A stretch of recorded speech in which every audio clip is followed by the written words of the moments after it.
누구나 자기가 태어나고 자라지 않은 낯선 나라에 가게 되면 긴장되고 불안해질 것입니다. 그런 타국에서 안 좋은 일을 당하면 평소보다 더욱 큰 충격을 받는데요. 아시아의 거리에서 소매치기를 당하고 강도를 당하는 큰 충격을 받았다고 하는데요. 1년 뒤 방문한 한국에서 놀라운 일도 경험했다고 합니다. 안녕하세요. 감동박스입니다. 여러분들의 구독과 좋아요, 사연 접수로 영상이 제작됩니다. 오늘도 도착한 사연 박스 열어볼게요. 해당 사연은 캐나다에 사는 에블린 씨의 이야기와 커뮤니티 내용을 바탕으로 재구성하였습니다. 안녕하세요. 저는 19살의 캐나다 소녀 에블린입니다. 저는 지금까지 아시아에 가본 적이 없었기 때문에 중국이나 한국 같은 여러 나라가 거의 비슷한 문화를 가지고 있다고 생각했었습니다. 그런데 최근 들어서 사실은 그렇지 않다는 걸 알게 되었습니다. 오늘은 저에게 그것을 알려줬던 사건에 대해 이야기해 보겠습니다. 16살 때 저는 중국에 유학을 갈 기회가 생겼습니다. 저희 학교와 중국 학교가 체결한 교환학생에서 다른 2명과 함께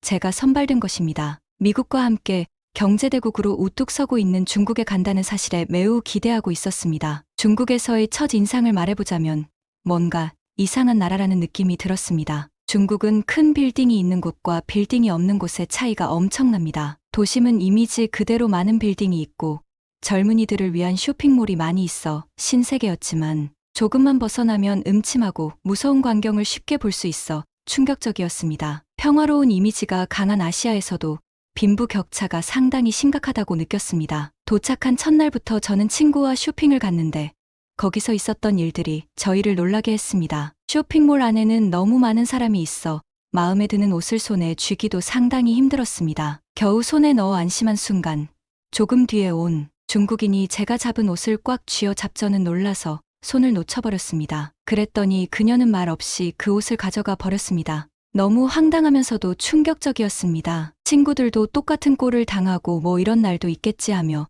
서로를 위로하고 있었지만 또다시 저희를 우울하게 만드는 사건들이 연이어 일어났습니다. 저희가 잠깐 쉬려고 한쪽 구석에 얌전히 서 있는데 다급하게 뛰어가던 여자들이 제가 보이지 않는 것처럼 계속 치면서 지나갔습니다. 세일 중인 물품이 있었기 때문에 그것을 목표로 하고 있었을지는 모르겠지만 마치 제가 없는 것처럼 세게 치고 가는 여자들 때문에 기분이 나빴습니다. 게다가 그녀들은 사과하기는커녕 우리 쪽을 쳐다보지도 않았습니다. 사람과 부딪혔다면 사과하는 것이 상식이 아닌가요?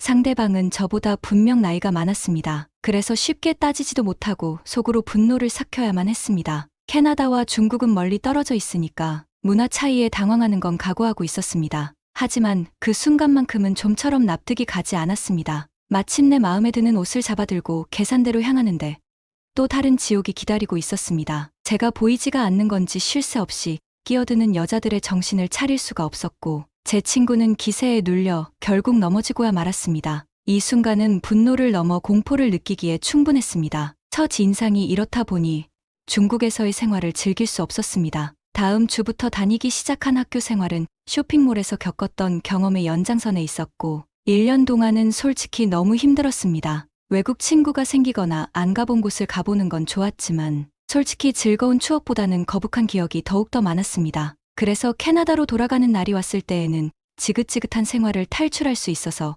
굉장히 기뻤습니다. 그런데 그 다음 해가 되자 아빠 때문에 한국으로 이사를 가야 한다는 이야기를 들었습니다. 아시아에서 있었던 기분 나쁜 기억들이 새록새록 떠올랐습니다. 저는 절대로 가고 싶지 않다고 말했습니다. 하지만 엄마와 여동생, 남동생은 한국으로 가기로 결정했고 결국 저도 한국으로 떠나게 되었습니다. 제가 아빠랑 떨어져서 살고 싶은 건 아니었지만 아시아에 다시 가야 한다는 사실 때문에 불안해서 견딜 수가 없었습니다. 아무리 다른 나라라 해도 바로 옆에 있는 나라였기 때문에 똑같은 문화를 갖고 있을 거라고 생각했습니다. 하지만 불안했던 마음은 한국에서 생활을 시작한 지 불과 일주일 만에 사라져버렸습니다. 인천공항에서 가족과 함께 내렸을 때 중국에서 본 것만큼 많은 사람들이 걷고 있었습니다. 국제공항이라 여러 나라 사람들이 있었지만 역시 한국인이 압도적으로 많았습니다. 짐을 찾고 입국 수속을 하는 동안에 저는 10살짜리 여동생이 사람에 치일까봐 보호하면서 걷고 있었습니다. 하지만 누구 하나 부딪혀오는 한국인은 없었습니다.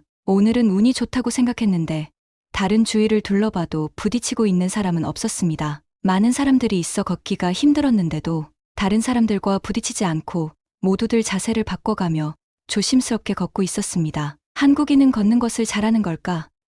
안심한 건 사실이었지만 이때는 걸음걸이의 차이 때문일 것이라 생각했습니다. 한국에 도착한 지 몇 시간이 지나 조금 익숙해지자 저는 부모님을 따라 걸으면서 거리를 바라보게 되었습니다. 중국처럼 빈민가 같은 곳은 없었고 그저 큰 빌딩이 있는 곳과 작은 빌딩이 있는 곳이 있었는데 어디든 잘 정돈되어 있다고 생각했습니다. 하지만 그런 것에 열중해 있던 저는 한눈을 팔다가 다른 사람을 피하지 못하고 부딪혀 버렸습니다. 앞불사 가벼운 충격에 놀라 고개를 들자 그곳에는 젊은 한국인 남자가 있었습니다. 제가 다급하게 사과하려고 했는데 그가 먼저 입을 열어 이야기했습니다. I'm sorry, 저 때문에 부딪혔는데 오히려 그쪽에서 사과를 해왔습니다. 게다가 제가 한국인이 아니라는 것을 알고는 영어로 사과했습니다. 저는 그것에 너무 감동해서 말이 안 나왔지만 정신을 차리고 이렇게 말했습니다. 미안해요. 한국에 고마워요.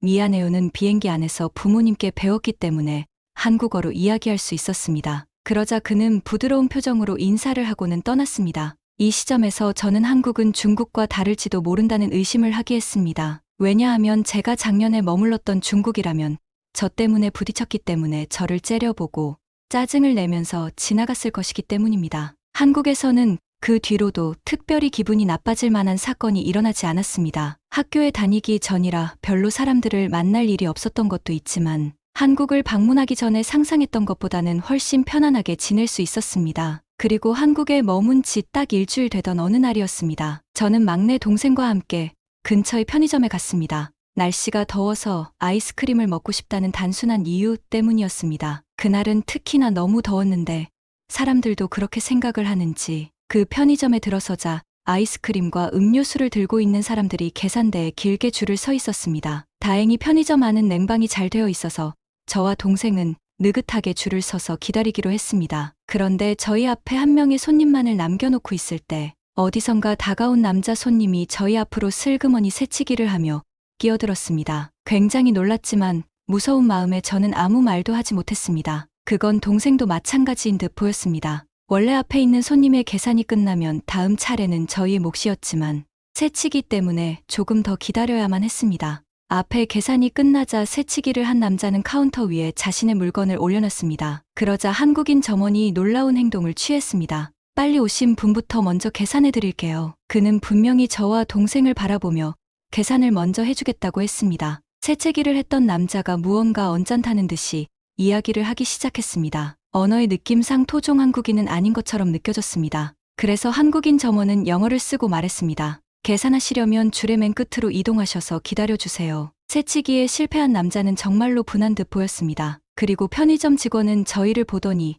기다리게 해서 미안해요라며 사과했습니다. 전혀 직원 때문이 아닌데도 불구하고 사과를 해오자 저와 제 동생은 소름이 끼칠 정도로 감동을 해버렸습니다. 중국에서는 물론이거니와 캐나다에서도 점원이 이런 대응을 해준 적은 단 한 번도 없었습니다. 여러 가지 물건들을 계산하느라 힘들었을 텐데도 줄 서 있는 손님들의 순서까지 보고 있다는 느낌이었습니다. 계산을 마치고 도움을 준 점원에게 감사합니다라며 인사를 하자 고맙게도 또 보자며 영어로 대답해 주었습니다. 이로 인해 저와 막내 동생을 포함해 온 가족이 이 편의점의 단골이 되었습니다. 그것뿐만 아니라 한국인을 본받아 상대방을 배려하는 생활 습관도 생기게 되었습니다. 그리고 저희 집에서는 매일 고마워요, 미안해요라는 한국어가 자연스럽 쓰이기 시작했습니다. 뭔가 한국어로 감사와 미안함을 표현할 때 더욱더 진심이 느껴졌기 때문입니다. 그리고 한국에서 생활해 보면 훌륭한 사람들이 많아 감동하는 경우도 자주 있었습니다. 한국에서의 생활을 시작한 지 반년이 지났지만 지금까지도 한국 사람 때문에 싫은 일을 겪은 적은 단 한 번도 없었습니다. 이곳에 와보지도 않고 안 좋은 선입견을 가지고 있었다고 생각하니 제 자신이 부끄럽게 느껴졌습니다. 그렇기 때문에 저는 한국인처럼 생각하며 정 많고 용기 있는 사람이 되려고 노력하고 있습니다. 언젠가는 저희 조국인 캐나다로 돌아갈지만 그 전까지 많은 것들을 한국에서 배우고 싶습니다. 먼저 부딪혀 놓고 사과하지 않는 사람은 어디에나 있지만 아시아 쪽이 특히나 그런 성향이 강한 듯 보여줍니다. 그런데 역시 한국인들의 성향은 정반대였는데요. 가만히 있을 때 상대방이 부딪히더라도 내가 상대방의 통행을 방해한 것은 아닐까 하며 먼저 사과하는 경우도 종종 있습니다. 이 때문에 한국인들에 대해 잘 모르는 외국인들은 한국인들은 순한 맛이라며 만만히 보고 무시하는 경우도 가끔 있는데요. 그럴 때마다 한국인들의 매운맛 때문에 화들짝 놀라기도 합니다. 그럼에도 진심은 사람의 마음을 움직인다고 어떻게 들으셨나요? 저희 감동박스는 여러분의 구독과 좋아요로 영상이 제작되고 있습니다. 저희 감동박스는 여러분의 구독과 좋아요로 영상이 제작되고 있습니다. 구독과 좋아요로 응원해주시면 내일도 사연박스가 도착합니다.